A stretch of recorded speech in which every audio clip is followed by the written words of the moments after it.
marches. Rallies are expected around the world on Saturday, but the U.S. national chapter, where it all began, is dealing with accusations of anti-Semitism. We are live from the CNN Center here in Atlanta. I'm Cyril Vanier. It's great to have you with us.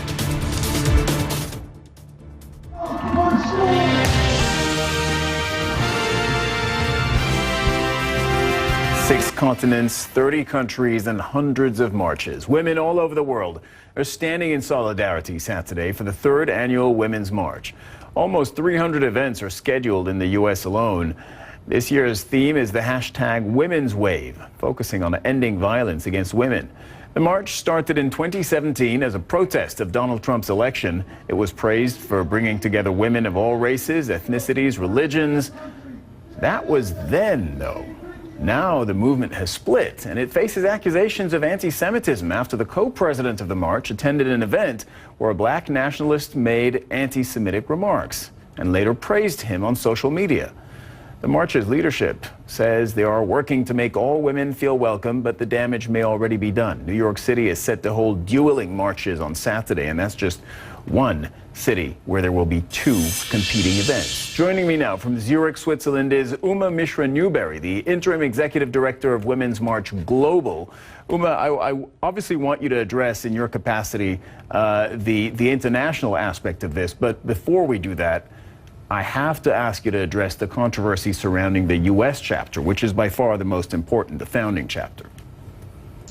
Absolutely, Cyril. Thank you so much for having me on. I want to be very clear here that we are a separate organization from Women's March Inc. We have always been separate, and we have always very on their website, by the way, you're under their umbrella. We are a separate organization. We share a brand, and that is how we are connected. But from the onset, when this controversy broke out, we have always denounced anti-Semitism. We have denounced Farrakhan. Our statement from March of 2018 says exactly that. And we will continue to have a very clear position on anti-Semitism, because globally, when we talk about anti-Semitism, there is no room. The rise of anti-Semitism in Europe, the rise of fascism in Europe, gives us no room other than to be very clear on where our stand is in this. And when you see what's happening in the U.S. with this division, with some of the original founders actually splitting over who needed to be prioritized, which women needed to be prioritized in the march, whether women of color, whether Jewish women, etc. When you see this fight, what do you think? Because this is contrary to the original mission statement, right? Which was to work across racial and religious lines. And in its second or third year, the organization has stumbled on exactly this. It's disheartening, to say the least. Movement building is not easy work. And I would remind everybody that what we are trying to do is to take this moment in time where millions of women and allies gathered around the world, January 21st, 2017, and sustain that as continued momentum throughout the world. And so it's disheartening because we have global organizers within Women's March Global that are so deeply connected to the grassroots and so deeply connected to the work that they are doing, which is why we are in over 30 countries this weekend, which is why we already started the Women's Wave in Auckland late last night, European time. And they had a great speaker talking about the fact that there was so much violence last year that women experienced within New Zealand. And then the wave was just transpiring across continents and borders. And so that's really what we are focused on within Women's March Global.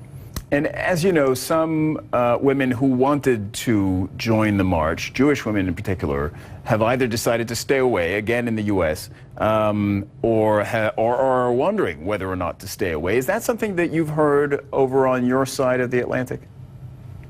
I mean, we have an event happening in Tel Aviv today. That's taking place today. We have Jewish women that are in our leadership. We have Jewish women that are on our staff. We are very proud of their leadership, and we are very proud of their continued commitment to working alongside us to make this world a better place for women and for all people alike. So while the events in the United States have affected us and we have to respond to them, we haven't seen this disbanding or this separation between women across countries.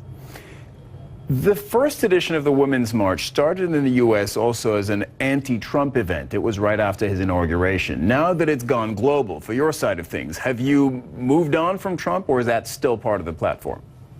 Yeah, absolutely. We have moved on from Trump because there are so many things globally that we are focused on. Just if we look at the fact, our theme this year for end violence against women is so critical. The United Nations came out with this statistic: 1 in 3 women will experience violence in her lifetime. And if we look at the statistics from 2018, 369 transgender people were killed.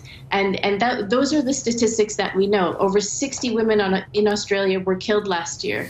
The rates of rape in South Africa are 5 times higher than they are anywhere in the world. So definitely we have moved on from Trump because the issues that women are facing are so critical. But there have also been gains since the 2017 original march in the fact that millions of women in Argentina last year in August poured out onto the streets, calling for bodily autonomy, calling for free and safe access to abortions. There is so much unity within what we call this global sisterhood, this global community, and it would not be without the work of our global organizers that are on the ground and incredibly committed to advancing the needle on women's rights. Yeah, and certainly the marches, the international aspect of it, the marches across the world have really begun to spread. It's now in its 3rd edition. That's going to be Saturday, even though, as we said, there are some question marks over the U.S. We'll see the attendance there. Mishra-Newbery, thank you so much for joining us on the show. Thank you so much for having me.